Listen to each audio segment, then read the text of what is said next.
Mesdames et messieurs, bonsoir. Nous sommes vendredi 4 mai. Bienvenue dans le 20h. Voici les titres. Le nouveau président sierra-léonais Julius Maada Bio est en visite d'amitié et de travail de 48 heures en Côte d'Ivoire. C'est une visite pour renforcer les relations entre les deux pays. Il a été accueilli à son arrivée ce vendredi à Abidjan par son homologue ivoirien Alassane Ouattara. Le président de la République a procédé ce vendredi à une nouvelle nomination. L'ex-secrétaire général par intérim du RDR, Amadou Soumaoro, a été nommé ministre auprès du président de la République chargé des affaires politiques. Vous entendrez tout à l'heure le secrétaire général de la présidence. Pour le dossier de ce 20h, nous ferons une incursion dans l'univers des sapeurs-pompiers militaires. Ce corps célèbre ce 4 mai sa journée internationale.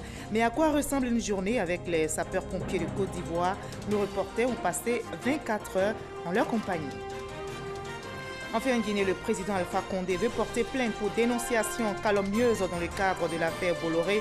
L'homme d'affaires français est mis en examen pour corruption concernant notamment les conditions d'obtention de la concession du terminal à conteneurs du port de Conakry. Soyez les bienvenus sur RTI 1.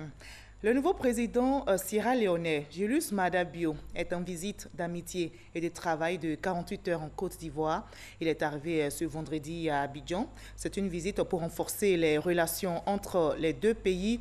Le président sierra-léonais et son homologue ivoirien Alassane Ouattara ont eu un entretien. Le président sierra-léonais veut s'inspirer de l'expérience ivoirienne, notamment dans le domaine économique. Le reportage de Awatouri. Le nouveau président sierra-léonais, Julius Maada Bio, au palais présidentiel ce vendredi 4 mai, premier jour de sa visite d'amitié et de travail en Côte d'Ivoire, pour un entretien avec le président Alassane Ouattara. Un entretien pour faire le point sur les relations entre la Côte d'Ivoire et la Sierra-Léone, qui date de 1961, et surtout trouver les voies et moyens pour accroître les échanges commerciaux dont le volume global s'élevait à 16 milliards 918 millions de francs CFA en 2017 contre 5 milliards 973 millions en 2016. Occasion aussi pour le président Julius Maada Bio d'exprimer sa gratitude au chef de l'État pour son soutien, notamment dans le cadre de l'éradication de l'épidémie à fièvre Ebola dans son pays. And when we had the mudslide also, you never stopped as a brother and as a La Côte d'Ivoire a été à notre côté lorsqu'il y a eu des éboulements, des glissements de terrain. La Côte d'Ivoire également est venue en appui à notre pays. Par ailleurs, à la faveur des élections qui se sont bien déroulées dans mon pays, j'aimerais venir également pour exprimer ma gratitude profonde au chef de l'État de Côte d'Ivoire pour son appui qui nous a été apporté et également venir apprendre auprès de vous en raison des grands progrès que vous avez réalisés sur le plan économique.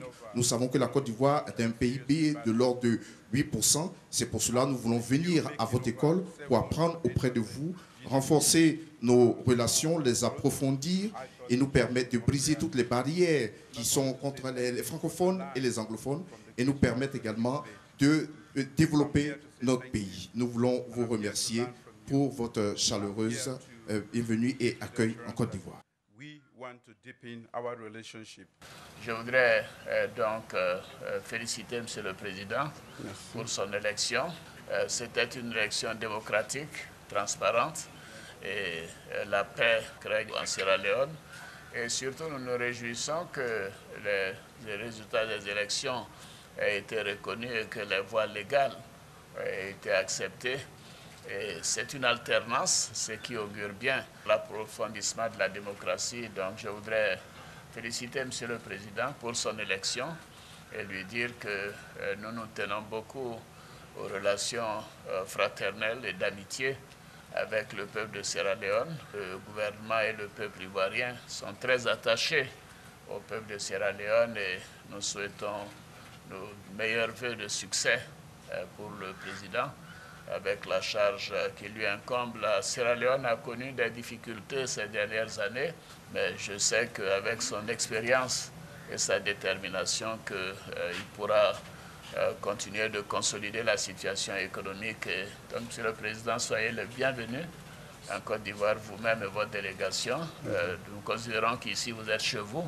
Élu le 31 mars 2018 au second tour de l'élection présidentielle, avec 51,82% des voix, le président sierra-léonais, qui a prêté serment le 4 avril, sera investi le 12 mai.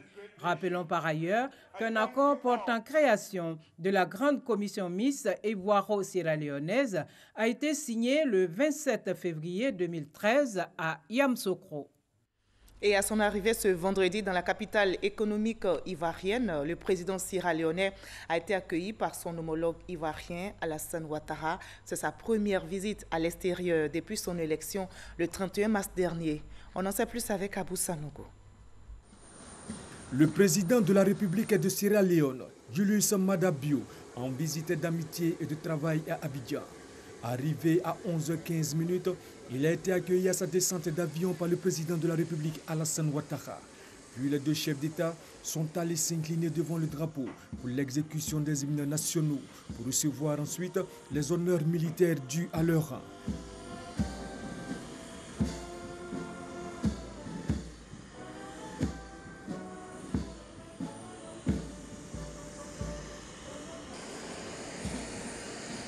Honneur militaire rendu par la musique de la garde républicaine, le drapeau de l'État et sa garde, 2 pelotons de l'école de gendarmerie d'Abidjan et 3 sections de la garde républicaine aux ordres du chef de bataillon Gourou Libi Francis. Échange de poignées avec le grand commandement, puis bain de foule des 2 chefs d'État. Le nouveau président sierra-léonais effectue sa première sortie officielle à Abidjan après son élection en mars dernier. Toujours dans l'actualité nationale ce vendredi, le président Alassane Ouattara a procédé à une nouvelle nomination. L'ex-secrétaire général par intérim du RDR, Amadou Soumaoro, a été nommé ministre auprès du président de la République chargé des affaires politiques. L'annonce a été faite par le secrétaire général de la présidence, Patrick Hachi. Nous l'écoutons. Communiqué de la présidence de la République. Le président de la République, son Excellence M. Alassane Ouattara, a procédé ce vendredi 4 mai 2018 à la signature d'un décret portant nomination d'un ministre à la présidence de la République. Ainsi, M. Amadou Soumaoro est nommé ministre auprès du président de la République chargé des affaires politiques, fait à Abidjan le 4 mai 2018. Dans l'actualité en Côte d'Ivoire, notez également que plus de 2000 militaires ont décidé de mettre volontairement fin à leur carrière avant le terme prévu dans leur contrat. Ils font partie de la première vague des départs volontaires à la retraite des militaires au titre de l'année 2018. Un départ qui s'inscrit dans le cadre de la loi de programmation militaire qui vise à harmoniser les effectifs de l'armée par catégorie. La cérémonie de revoir s'est déroulée au nouveau camp militaire d'Akwedo. Reportage signé Abou Sanogo. 2168 militaires encore en activité partent définitivement de l'armée. Ils quittent le service actif pour embrasser d'autres expériences en vie civile. Cette mesure d'incitation au départ volontaire des militaires en activité s'inscrit dans un projet plus global de modernisation de l'outil de défense. Après 16 ans de service, je vois que vraiment les choses ne vont pas encore très bien pour moi. Et j'ai fait mes prières, j'ai demandé pardon à Dieu de m'accorder une chance dans la vie civile. Voilà pourquoi je me suis engagé dans le départ volontaire. Pour l'amour de la patrie, nous avons décidé de partir pour que l'État puisse rajeunir cette armée. S'inscrivant dans le cadre de la loi de programmation militaire, cette mesure vise la réduction des effectifs. Il s'agit d'harmoniser la pyramide catégorielle en vue d'améliorer le taux d'encadrement de nos hommes. La configuration actuelle de notre armée n'étant pas la norme des armées modernes, qui est de 5% d'officiers, 25% de sous-officiers et 70% de militaires du rang. Cette opération initiée par M. le ministre d'État, ministre de la Défense, sur instruction de son Excellence, M. le Président de la République, chef suprême des alliés, est à saluer. Pour le ministre d'État, ministre de la Défense Ahmed Bakayoko, le départ volontaire a été intégré dans la loi de programmation militaire en vue de faire partie au moins 4000 hommes et avoir une armée moderne. À chaque militaire, l'État doit respect et considération, et particulièrement à celui qui décide librement d'aller faire autre chose. Nous sommes reconnaissants. Il faut faire conseiller par le bureau de reconversion. Il faut vous faire conseiller par des aînés, des amis qui ont réussi.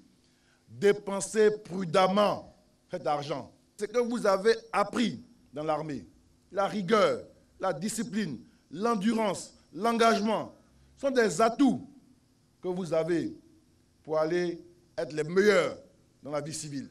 Le départ volontaire s'adresse à ceux des militaires qui sont à plus de 5 ans de la limite d'âge de leur grade. Il s'accompagne d'un pécule unique de 15 millions de francs CFA. Outre la première vague des départs volontaires des militaires à la retraite, au titre de l'année 2018, le premier bataillon blindé a accueilli la célébration de la Sainte-Georges, patron des cavaliers du monde. Voyons à présent ce coup de filet réussi par la police criminelle qui vient de mettre fin aux activités d'un dangereux gang spécialisé dans les vols à main armée et de meurtres. Selon les autorités de la police, ce gang a à son actif plusieurs actes d'agression avec à la clé plusieurs millions de francs CFA emportés. Témoignage Ahmed Traoré, Alexis Ouedraogo. Le 12 janvier 2018, devant la sodomie à Cocody, un gang ouvre le feu sur un taxi-compteur, atteignant mortellement le passager. Le sac de la victime est emporté, avec lui la somme de 2 796 000 francs CFA. Quelques semaines avant, Sidibé Aboulaya Trècheville est blessé par balle au niveau de la mâchoire, toujours par des hommes à moto. Son sac est emporté, il contenait la somme de 18 320 000 francs CFA. Le mode opératoire de brigands à moto est bien connu de la police criminelle. Il s'agit d'un gang qui a sévi longtemps à Abidjan, qui a un modus operandi connu, c'est-à-dire qu'ils ont infiltré aujourd'hui certaines banques de la place où ils y ouvrent des comptes juste pour repérer les plus gros clients, ceux qui, notamment, décaissent beaucoup d'argent, en numéraire bien entendu. Et ceux-là sont suivis par SMS depuis la banque par les complices postés dehors. Les investigations menées ont permis d'interpeller ces jours-ci plusieurs personnes. Moi aussi dehors, quand ils voient les transactions, ils m'amènent SMS, me disent à telle personne qui est habillée comme ça. Ils veulent voir si c'est bon. Quand c'est bon, ils te font signe, mais ils communiquent par SMS. Quand c'est bon, quand il me dit c'est bon, moi j'appelle maintenant 2 personnes toujours qui se changent sur la moto. Quand il leur dit voilà, il est dans telle voiture, et puis eux ils le suivent pour partir. C'est comme ça qu'ils font. Moi, c'est mon rôle de rester devant la banque et appeler pour dire que le gars il est sorti, il est habillé comme ça, il est dans telle voiture. Au total, 3 personnes interpellées. Elles ont été conduites ce vendredi devant le parquet d'Abidjan pour répondre de leurs actes. Voilà, coup de filet réussi par la police criminelle. Les sapeurs-pompiers militaires travaillent aussi à sécuriser et à secourir les populations. Ce 4 mai, le monde entier leur rend donc hommage. C'est leur journée. Notre reporter Herman Guivet était à la caserne des sapeurs-pompiers militaires 6 à Adjamé. Activités récréatives et sportives ont meublé cette journée internationale. Lorsque tout le monde panique et court dans tous les sens, eux, ils avancent. Véritables combattants du feu, le monde entier les célèbre. Tous les 4 mai, eux, ce sont les sapeurs-pompiers militaires. En Côte d'Ivoire, pour marquer cette journée internationale, les sapeurs-pompiers militaires de la compagnie de commandement de l'état-major ont marqué une halte afin de mesurer leurs acquis pour mieux envisager et faire face à leur mission future. Il nous appartient, en prenant en compte notre devise « Sauver ou périr », d'une part, de développer en permanence nos compétences et d'autre part, d'acquérir les moyens matériels performants, en un mot, d'accroître notre professionnalisme. L'État de Côte d'Ivoire, à travers le commandement, ne ménage aucun effort pour permettre au groupement de renforcer sa capacité opérationnelle. En ce jour mémorable, je profite de cette occasion pour réitérer mes félicitations et tous mes encouragements à l'endroit de tout le personnel. Je vous invite à persévérer dans l'effort qui ne peut être couronné que de succès. Dépôt d'une gerbe de fleurs à la mémoire des soldats du feu tombés au champ d'honneur. Place ensuite aux activités sportives, volleyball, sport annexe et maracana. Comme quoi, on ne sait pas seulement pourchasser le feu chez les sapeurs-pompiers militaires. Et à l'occasion de cette journée, pour le dossier de ce 20, nous ferons une incursion dans l'univers des sapeurs-pompiers militaires de Côte d'Ivoire. Ils sont le premier secours lors d'accidents. Ils n'hésitent pas à donner leur vie pour sauver celle des autres. Mais à quoi ressemble une journée avec les sapeurs-pompiers militaires? Notre reporter Alexis Ouedraogo a passé 24 heures en leur compagnie. Voyons son dossier. Ils bravent le feu, soulagent et soignent les blessés. Ils sont le premier recours lors d'accidents et de drames. Les sapeurs-pompiers militaires de Côte d'Ivoire sauvent des vies au péril de la leur. Pendant 24 heures, nous avons promené nos caméras dans leurs pas. Chaque matin, le commandant Marc Essia effectue la même halte au CCTO. C'est le centre de coordination des appels du GSPM. Derrière le 180 que vous composez, ce sont ces visages au bout du fil. C'est ici qu'arrivent tous les appels sur le 180 et les lignes cellulaires mises à la disposition des populations. Depuis le début de l'année, le groupement des sapeurs-pompiers militaires enregistre un peu plus de 5580 interventions, dont 80% d'actions de secours à victimes d'accidents de circulation. Autre constat, depuis 2009, le nombre d'interventions a pratiquement doublé. Au fur et à mesure que la ville se développe, la ville s'étend, effectivement, il y a beaucoup plus de risques. Donc nous avons aussi acquis de nouveaux matériels, principalement des engins sanitaires. Donc nous pouvons répondre à beaucoup plus de demandes de la part de la population. Autre chiffre qui retient l'attention, celui des appels malveillants. Pour le seul mois d'avril, plus de 7700 appels malveillants sont notés. 9 heures, cap sur la première compagnie d'incendie et de secours. L'unité fait surtout de la désincarcération lorsque les victimes sont coincées après un choc. À l'occasion des chocs, il arrive que la victime là, ne puisse pas s'extraire ou on n'arrive pas à extraire facilement, de manière aisée la victime. Donc il faut qu'on utilise ce matériel-là pour pouvoir extraire plus aisément la victime. Pour apporter sa pierre à la sécurité des populations, les sapeurs-pompiers font aussi de la sensibilisation sur les bons gestes en cas d'incident ménager. Il arrive souvent qu'il y ait des feux, au niveau surtout concernant la friture. Donc on va vous présenter comment on éteint. On prend juste une serviette mouillée, on les sort, on essaie de couvrir au mieux. Voilà, justement on s'approche et on couvre rapidement. Des mesures pour éviter le pire. Lorsque retentit la sonnerie dans la caserne, plus le temps de traîner les pas. Il faut précisément 3 minutes à chaque pompier pour rallier son véhicule et sonner le départ.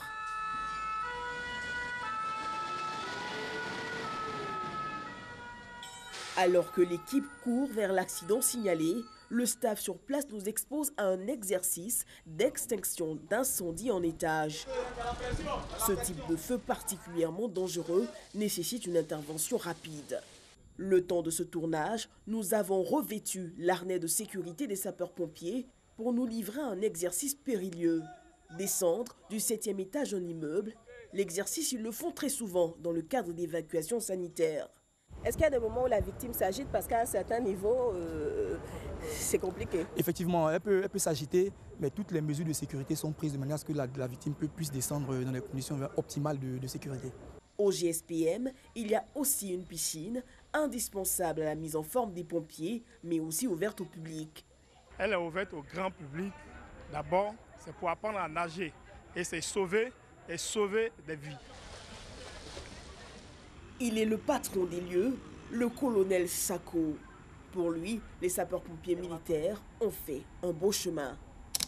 Au jour d'aujourd'hui, nous sommes à même de répondre à un maximum de sollicitations. Il faut que les populations comprennent que tout ce que nous faisons, vraiment tout ce que nous faisons, c'est à leur profit. Nous ne travaillons que dans l'intérêt des populations. 14 heures, l'alarme retentit. Nous embarquons avec l'équipe. Cap sur la rivière à 3 carrefour Alpha Blondy. 2 véhicules, des particuliers sont entrés en collusion et ont fracassé la muraille d'une habitation. Très vite, il faut prendre en charge les victimes. On nous a appelé pour une demande de secours. Et lorsque nous sommes arrivés sur les lieux, qu'est-ce que nous avons constaté? 2 véhicules de particuliers qui entrent en collision faisant 0,5 victimes. 2 cas graves et 3 cas légers. Nous allons les évacuer quand même dans le CHU le plus proche, à savoir le CHU de Cocody. Cap sur le CHU de Cocody. À l'arrivée, les pompiers rencontrent le médecin-chef. C'est lui qui décide de la prise en charge des victimes. Une fois que les victimes sont conditionnées sur les lieux de l'accident, nous les évacuons au niveau du CH des urgences des différents centres hospitaliers. Et une fois que nous arrivons aux urgences, il y a un relais et les victimes sont transmises au service des urgences pour la suite de la prise en charge. Notre boulot, il s'arrête ici. Lorsqu'il referme les portes de l'engin avec la satisfaction d'avoir porté secours, le sapeur-pompier respire un grand coup, prêt à retourner encore là où le besoin se fera sentir. Voilà, donner sa vie pour sauver celle des autres. 24 heures avec les sapeurs-pompiers militaires. Un dossier réalisé par Alexis Ouedraogo. Le procureur de la République, Richard Adou, a tenu conférence de presse hier pour se prononcer sur les fraudes douanières des véhicules importés au guichet unique automobile. 3 personnes sont sous mandat de dépôt à la MACA. On note également 15 interpellations selon le procureur de la République. Un reportage de Sidonie Davila. L'affaire de l'immatriculation frauduleuse portant sur plus d'un millier de véhicules d'occasion au guichet unique automobile d'Abidjan est encore à l'ordre du jour. À l'issue des premières investigations sur la question, le procureur de la République se prononce. La douane donc a pu appréhender 3 personnes qui ont été gardées à vue et elles ont été déférées à mon parquet. J'ai donc requis l'ouverture d'une information judiciaire qui a été confiée à monsieur le juge d'instruction du 4e cabinet. Ce dernier a placé les personnes impliquées sous mandat de dépôt. Le juge d'instruction, ayant vu que l'enquête n'était pas encore achevée, a délivré une commission rogatoire à la section recherche de la gendarmerie nationale avec des missions très précises, continuation d'enquête, audition de certaines personnes et procéder à des interpellations. La dite unité a donc pu appréhender 15 personnes, ce qui ramène donc à 18 personnes. Ces 18 personnes interpellées appartiennent aux structures du guichet unique, à savoir la douane ivoirienne, les ministères des Transports et du Commerce, du KIPUS, de Côte d'Ivoire Logistique et de la SICTA. Selon les estimations faites par les enquêtes douanières, les pertes pour les caisses de l'État sont estimées entre 2 et 3 milliards de francs CFA. L'argent qui devait servir à renflouer les caisses de l'État s'est malencontreusement retrouvé dans les poches ou dans les comptes bancaires de certaines personnes qui animent les structures tant étatiques que privées ou semi-privées. Pour un préjudice qui est aussi entre 2 et 3 milliards de nos francs.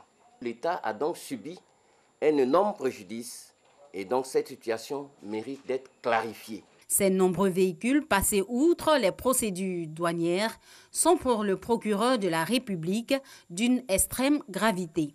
Des faits qu'il qualifie de fraude massive douanière, de faux et usage de faux, d'importation sans déclaration douanière, de détournement de deniers publics et de blanchiment de capitaux.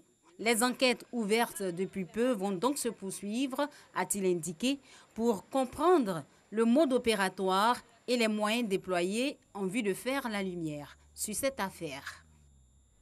Hier, jeudi 3 mai, le monde a célébré la journée de la presse. La Côte d'Ivoire, notre pays, a régressé d'un rang, désormais 82e du classement RSF 2018. Un classement qui obéit à une logique propre à l'organisation née en France dans les années 40. Notre reporter Franck Ouadi au Ghana pour la célébration internationale de cette journée a rencontré le représentant Afrique de Reporters sans frontières pour comprendre le mécanisme des points. Chaque année, l'organisation française Reporters sans frontières publie un classement mondial des pays respectant la liberté de la presse. Un rapport annuel perçu comme un baromètre de démocratie, mais dont les critères et la pédagogie ne sont pas forcément connus. On procède d'abord au relevé de toutes les atteintes à la liberté de la presse du 1er janvier au 31 décembre d'une année. Donc, il est bien évident que sur ce relevé, une attaque verbale, une intimidation verbale ne sera pas coefficientée de la même manière qu'une agression physique ou une arrestation. À ce relevé quantitatif s'ajoute une méthode un peu plus qualitative. Reporters sans frontières, dans chaque pays, envoie un questionnaire qui prend en compte différents indicateurs, le pluralisme dans les médias, la transparence, les exactions, etc., à différents experts, 4, 5, 6 experts par pays, qui répondent à toute une série de questions sur les différents indicateurs de la liberté de la presse. Le rapport 2018 est jugé amélioratif pour le continent africain. Cela, selon Reporters sans frontières Afrique, s'explique. Il y a effectivement une légère amélioration sur le continent africain. Elle est principalement due à la chute de 3 autocrates, Yahya Jammeh en Gambie, Robert Mugabe au Zimbabwe, Eduardo dos Santos en Angola, et on constate qu'il y a encore des trous noirs de l'information sur le continent africain. On peut citer à titre d'exemple l'Érythrée, Djibouti et des pays où il est extrêmement difficile d'exercer la profession de journaliste puisque ce sont des pays en guerre comme la Centrafrique par exemple, le Burundi, on peut penser également au Soudan du Sud. Donc la situation demeure préoccupante puisque 22 pays sur 48 sont classés sur notre carte, soit rouge, soit noir, c'est-à-dire où la situation est considérée comme difficile, voire critique en matière d'atteinte à la liberté de la presse. Mais pour ce qui est de la Côte d'Ivoire, ayant reculé de rang, 82e désormais, après la 81e place fin 2016, voici les raisons. À Reporters sans frontières, nous avons répertorié 8 journalistes qui ont été arrêtés pour avoir couvert les mutineries qui ont secoué le pays pendant l'année. Ce sont des journalistes à qui on a notamment demandé de révéler leurs sources pendant des interrogatoires. Et nous estimons à Reporters sans frontières que non seulement les journalistes n'ont pas à révéler leurs sources, mais qu'en plus, ils n'ont pas à faire l'objet de détention pour avoir fait leur travail. La nouvelle loi sur la presse qui a été adoptée par l'Assemblée nationale en fin d'année dernière a permis des avancées. Et nous les saluons, comme le fait qu'il n'y ait plus de motif recevable pour la détention de journalistes en Côte d'Ivoire. Une expertise qui n'a pas toujours la bonne lisibilité, selon Bruno Nabagné-Koné, ministre de la Communication de Côte d'Ivoire. Nous allons aller vers tous ceux qui influencent d'une façon ou d'une autre ces classements. Nous allons expliquer, nous allons présenter la situation telle qu'elle est en Côte d'Ivoire. Vous avez vu que nous avons pris des lois qui se présentent de fortes avancées au niveau de la protection des journalistes, au niveau de la liberté d'exercice du métier en Côte d'Ivoire. Toutes les peines ont été fortement réduites. Cette loi proscrit strictement la détention d'un journaliste, détention provisoire, etc. Donc ce sont des évolutions. Et puis dans la pratique, nous faisons actuellement des efforts importants au niveau des organes, au niveau des médias publics pour donner de la voix justement à l'opposition. Et donc cet appel est lancé à toute l'opposition, à tous les acteurs de l'opposition pour saisir la main tendue du gouvernement. Pour rappel, notons qu'en tête de ce classement trône la Norvège, la Suède et les Pays-Bas. Le Ghana est au niveau mondial le 23e pays, suivi de la Namibie 26e, devant la France 33e mondial. Au chapitre politique de ce 20h, le RDR qui se prépare pour son 4e congrès extraordinaire prévu demain et samedi. Le président du comité d'organisation continue sa tournée de mobilisation. Le président du comité d'organisation était dans les communes d'Anyama et de Koumassi pour encourager les militants du RDR à œuvrer à la création du parti unifié. Ahmed Traoré, Moussa Konati. Les militants du Rassemblement des Républicains des communes d'Anyama et de Koumassi soutiennent le projet de création du parti unifié, le RHDP, Rassemblement des Oufouettistes pour la démocratie et la paix. Annonce faite par les différents secrétaires départementaux lors de la tournée de mobilisation du président du comité d'organisation du 4e congrès extraordinaire de ce parti. Selon Adama Bictogo, la création du RHDP donnera à la Côte d'Ivoire l'union, la paix et la sécurité. Je suis venu appeler à ce que nos militants qui sont déjà dans la locomotive soit donc le fer de lance de ce RHDP unifié, gage de stabilité pour la construction de la nation, où nous allons mettre fin au clivage communautaire, au clivage religieux, aux clivages régionaux. Une démarche jugée opportune par les militants. Le président Houphouët-Boigny, en partant, il a laissé une Côte d'Ivoire en entier.